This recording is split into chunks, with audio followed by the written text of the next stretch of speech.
What is going on, everybody? It's Alex coming back at you with another video, and today we are doing the records predictions for this week. Let's see what the hell is going to happen.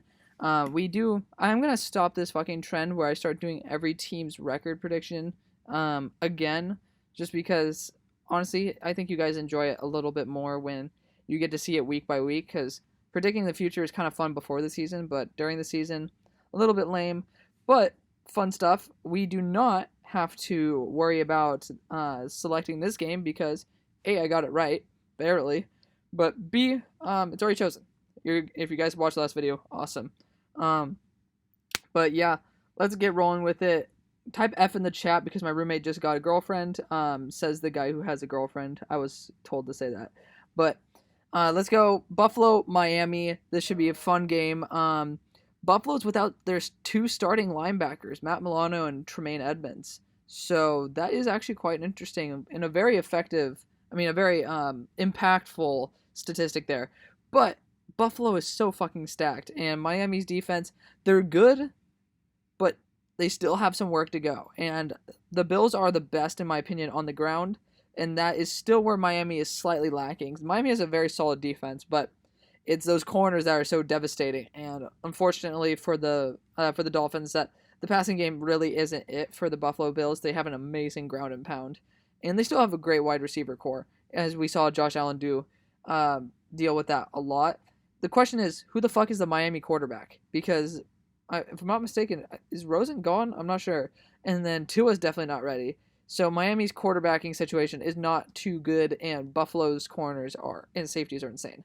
So I'm going to give Buffalo the opportunity here, even though Miami is in a very advantageous position in Miami, I'm still going to give it to Buffalo. Next, Denver going to Pittsburgh. We're giving Pittsburgh this game. Denver looked pretty damn good, I'm going to be honest, but Pittsburgh's a powerhouse team. They displayed it against the Giants, But Benny Snell looked like he could run the ball very well. The offensive line's holding up pretty damn well. He's back, and the wide receiver core is young, it's youthful. And, man, Chase Claypool, love the voice crack. I know I'm going to be commented on that one. Chase Claypool looks like a fucking beast. So, Pittsburgh, cheers to you guys. You did an excellent job getting him in the second round. I liked him as well. Next, Jacksonville at Tennessee. Jacksonville is showing that they actually have some really good potential, and C.J. Henderson might be a top 10 quarter in the league, which is insane to say for a rookie who's played one game. But Tennessee you have Derrick Henry, and Jacksonville, I'm starting to think that Jacksonville could actually do something, but until they get a bona fide running game, I'm going to be rocking with Tennessee. Why does Tennessee have 3? Oh, they went against the Bears, so that's so dumb. But Tennessee, when you're running with Derrick Henry and you're just not able to stop them, Ryan Tannehill can come in for emergency situations, but that's all you need. And the running game for Jacksonville ain't there. I wish they kind of kept Leonard Fournette, but hey, cheers to Jacksonville. They're doing an excellent job being 1-0 right now. Next, Kansas City goes to the Chargers, and I'm not going to explain this one.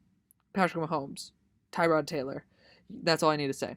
Next, Baltimore at Houston. Ooh, this is going to be a fun game. Fun game. But Baltimore, it's just, I don't need to explain that one either. They're just too good. I feel bad for Deshaun, but Lamar is just over the top, and he's showing that he's one of the best passers in the league, which is kind of scary. So, cheers to Baltimore. I hate them, but they're a fucking amazing team. So, hats off to Harbaugh for making another stud team. Next, we have Minnesota going to Indianapolis. I'm giving Minnesota this one. Phillip Rivers, not the best performance. 2 interceptions. He might have done 3. I'm not 100% sure. But just did not look as if he was a competent NFL quarterback anymore. Just made some very, very stupid mistakes. Granted, one of them was C.J. Henderson peeling off one of the routes and picking it off, which is a pretty high-level move, but just embarrassing. And Minnesota put up a damn good fight in the fourth quarter against the Green Bay Packers, so I think that they might carry that momentum into this game. Minnesota looked pretty damn good. San Francisco versus New York. This is another one. I mean, do we even need to talk about this? New York is ass cheeks. Next, New England goes to Seattle. I'm giving this game to Seattle. I'm sorry, New England Patriots fan. It's just you have to be realistic here. Cam Newton barely beat the fucking Dolphins, and Seattle is an absolute powerhouse. Granted, they got almost 500 yards put on them, over 500 yards put on them against Atlanta, but just Jamal Adams is going to be a big factor, especially in the run game. Cam Newton can't run against Bobby Wagner and Jamal Adams, so that's going to be the victory for the Seahawks. Next, New Orleans versus Vegas. No Michael Thomas. I'm giving this to Vegas. Big upset. I think that Vegas has the necessary weapons. According to Diego Lopez, they do have Henry Ruggs still. So that alone makes me confident that Vegas can actually pull this victory out. They have an excellent team. Next, Bears are beating Chicago. I mean, this was kind of like a no-brainer apart from Mitchell Trubisky. I think it's gonna be a damn close game though. If New York pulls this one off, I wouldn't be surprised, but I think the home field advantage for Chicago is gonna be key here. Next, Carolina goes to Tampa Bay. Man, I would love to give Carolina this upset, but Brady's gonna need to bounce back. He has a chip on his shoulder, and they have an overpowered team. So, I mean, Tampa Bay's defense looked pretty damn good as well. Next, Atlanta at Dallas. Dallas, you looked a little iffy, I'm not going to lie. But at the same time, Atlanta got ran on 24-7 by Chris Carson. And, I mean, Ezekiel Elliott's a way better running back than Chris Carson. So I think that they can continue ground and pound. And Atlanta, I mean, the secondary is pretty comparable for Dallas and Seattle. But Dallas still has some guys still under contract. They have 4 of them up for contract this year. So those 4 guys are all fighting for some cash. Next, LA goes to Philadelphia, and man, I'm giving this one to the Rams. My opinion of the Rams changed exponentially. The line did not look as dog shit as I thought it would, and Malcolm Brown looks like a bona fide number 1 running back. And Jared Goff, he had enough time to make some damn good plays. And the Eagles, I mean, you lost to the fucking Redskins. Yeah, they had the best defensive line in the NFL, but man, they don't have anything else. So much better offense.